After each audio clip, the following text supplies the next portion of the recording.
Trains. They run in almost every country on Earth. On routes which are too long for cars and too short for airplanes, they get people where they want to go. Through endless countryside, sleet and snow, across mountains and through tunnels. The principle behind trains is simple. A powerful locomotive pulls a number of cars, which hold more passengers than most other means of transport.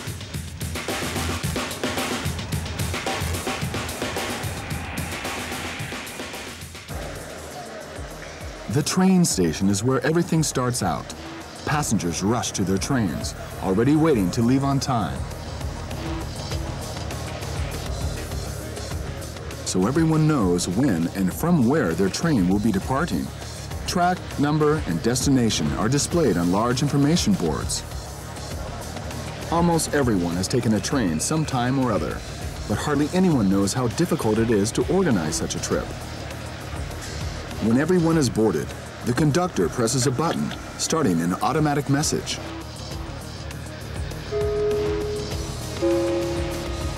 Am Gleis 22, bitte einsteigen. His whistle signals departure. By turning a key, he simultaneously locks all doors except his. He takes a last look to see if everything is okay. Then he climbs on board. Next, he sets the train in motion.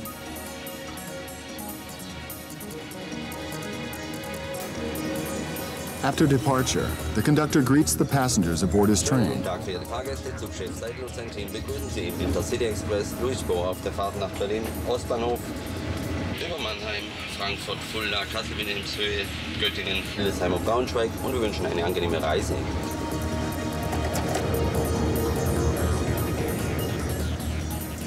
He has to make sure that everyone has a valid ticket.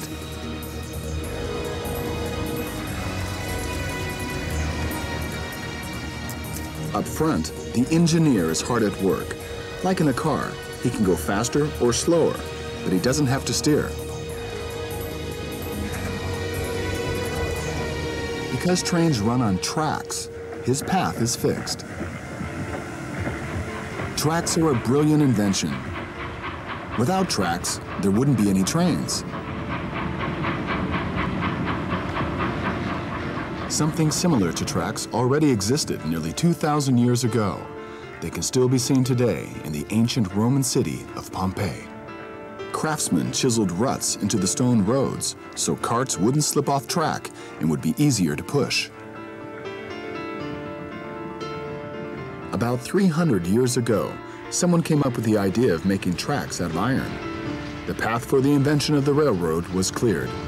Iron wheels run so well on iron tracks that locomotives can pull lots of heavy cars. Tracks of iron. The importance of this invention as a means of transportation is reflected in various languages. Eisenbahn in German means iron lane. Chemin de fer in French means path of iron. And the English term railway speaks for itself.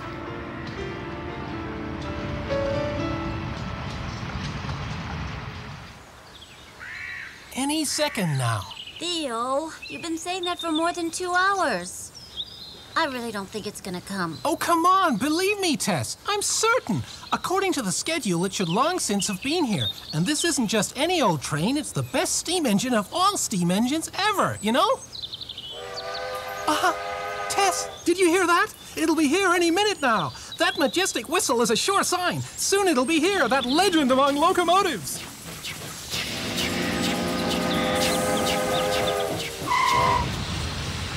A legend among locomotives? Uh-huh. Once tracks had been invented, the only thing missing was trains, which could travel along them. Essentially, 3 men are responsible for the breakthrough. First was the Frenchman, Joseph Nicolas Cugnot. In 1769, he succeeded in building the first steam-driven vehicle ever. This steaming monstrosity was the first to move on its own down a paved road. It had 3 wheels, was clumsy, and bore little resemblance to a train. Finally, this steam engine ran into a wall, and that was that. It wasn't until several decades later that the English engineer Richard Trevithick had the idea to put a steam engine on tracks. He named this first rail train Catch Me Who Can. It was used solely for entertainment purposes.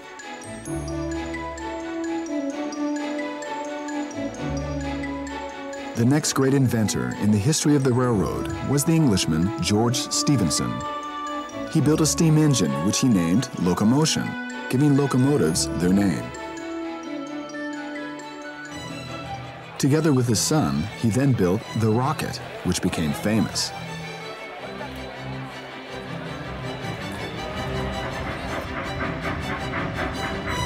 The Rocket won the legendary Rainhill race.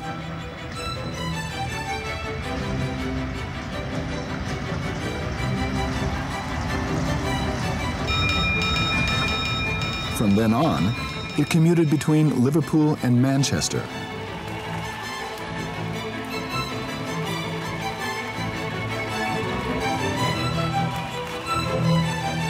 This was the first railroad to regularly transport passengers.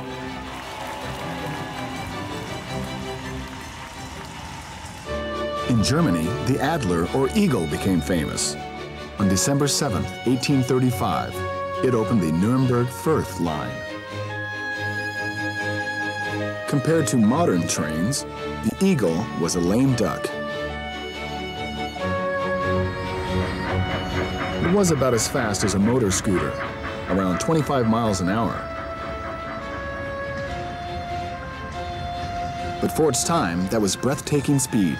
The invention of the railroad was a sensation.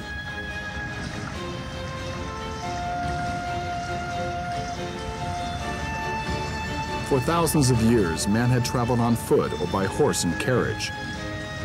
Except for merchants, few people undertook travels over land. Usually one just stayed at home. All that changed with the invention of trains. Suddenly, one could travel quickly to places once difficult to reach. The railroad became ever more popular. More and more tracks were laid. New cities blossomed along the railroad lines, changing entire countries. This was most evident in America. In the mid-1800s, most people lived on the East Coast. The so-called Wild West was nearly uninhabited. This changed with the construction of the railroad, connecting the East and the West Coast. Tracks were brought to the wilderness, a dangerous job because their path ran right through Indian territory.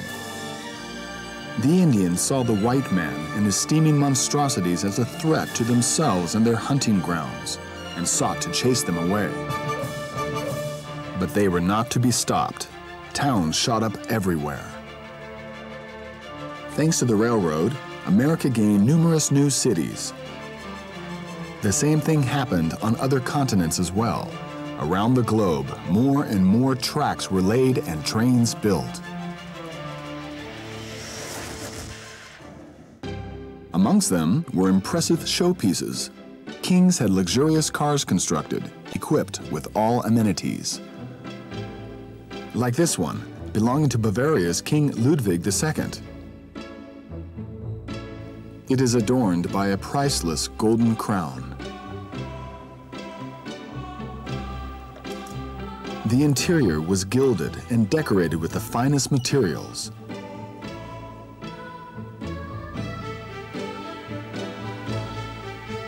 The bathroom was lined in velvet, and the king could relax on a spacious sofa.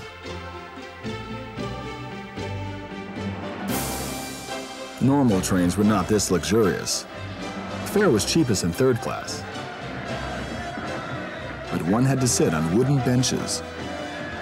Early trains like the Eagle had no roof either.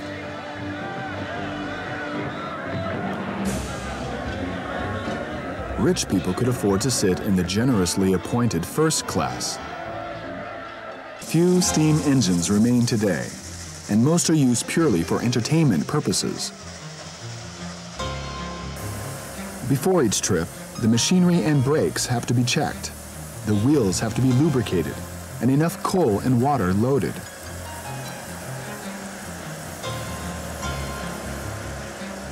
A steam engine runs on steam, after all. And steam is generated when hot coal heats water.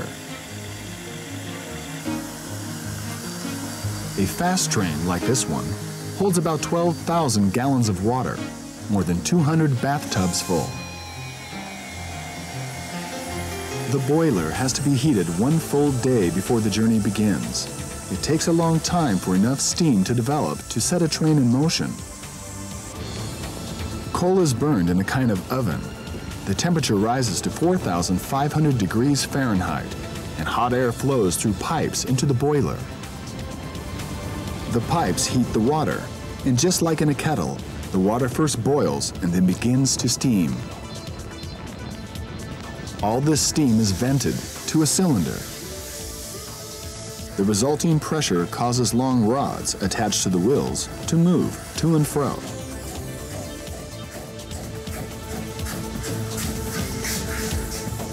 The spent steam is blown out a chimney.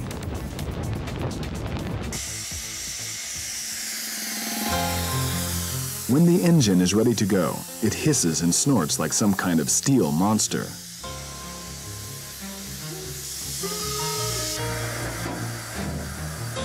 The trip can begin.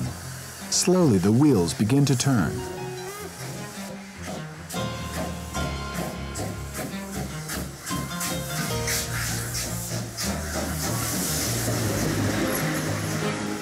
While the engineer handles the speed, the stoker has a lot of work to do. Relentlessly, he has to shovel coal from the tender into the furnace. So there is always enough steam to run the train. Nowadays, coal and water aren't required anymore. Steam engines are history. Modern trains are powered by electricity. The German, Werner von Siemens, came up with the idea at the end of the 19th century. Electric locomotives are faster and more quiet. And they don't pollute the air as much as the old steam engines.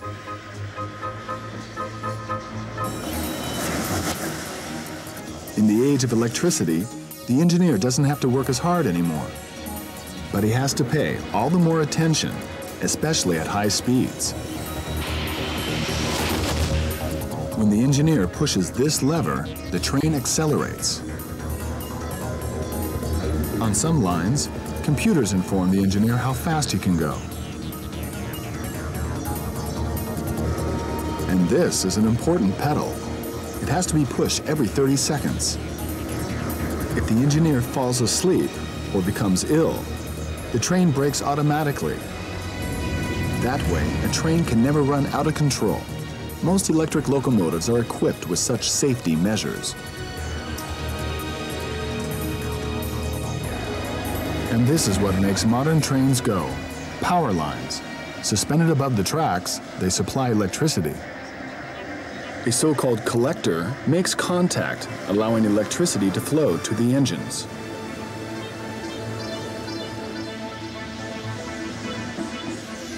The current powers the engine and sets the train in motion. The engineer sits in the rail car at the head of the train.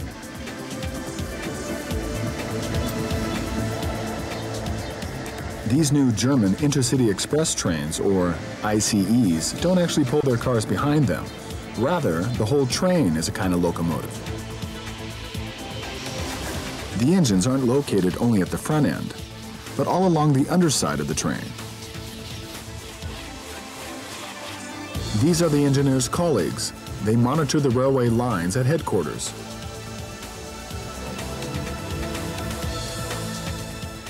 They instruct the engineer on what track to enter a station.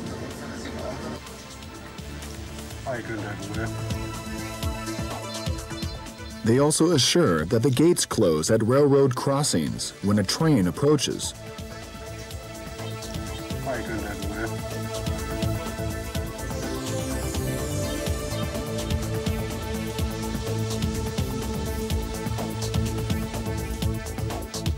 To make sure that trains go where they're supposed to, switches and signals are set.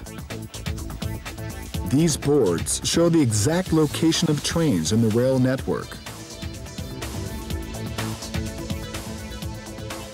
After making a call to his colleagues at headquarters, the engineer knows what track to pull in on. The information has been passed on to the announcer at the train station. She informs commuters about delays and connections. With the right lever, the engineer brings the train gradually to a stop.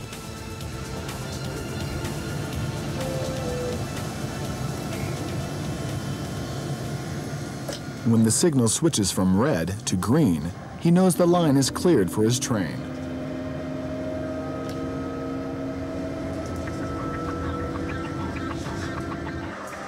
At the end of each journey, or latest after 2 or 3 days, the train needs to be inspected.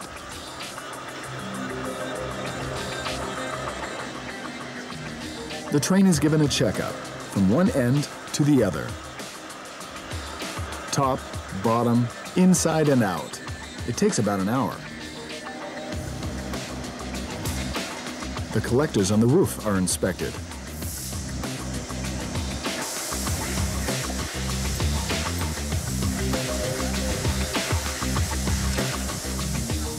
The underside is checked for possible damage. And most important, the wheels and brakes. To prevent accidents, they have to be in perfect working order.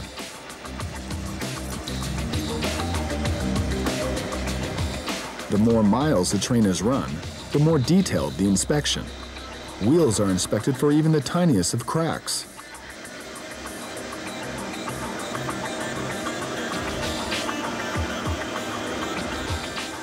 Doors and windows must shut tightly.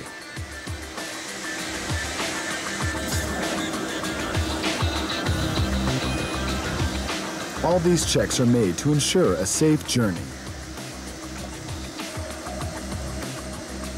And toilets are a part of daily business too. Wastewater is pumped out of the train into a tank.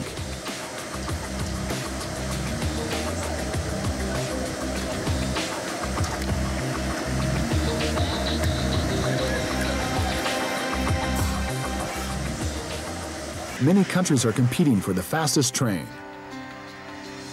The German ICE reaches more than 250 miles per hour. The French TGV held the world record at over 310 miles per hour.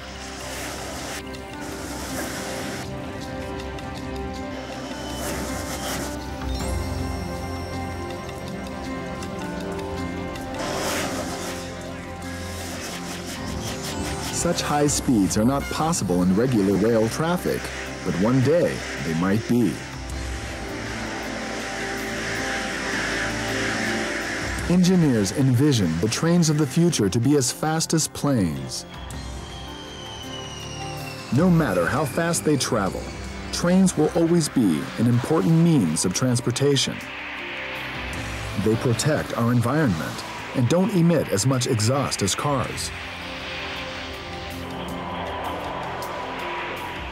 Their tracks also take up much less space than roads or highways. And they get one to one's destination quicker.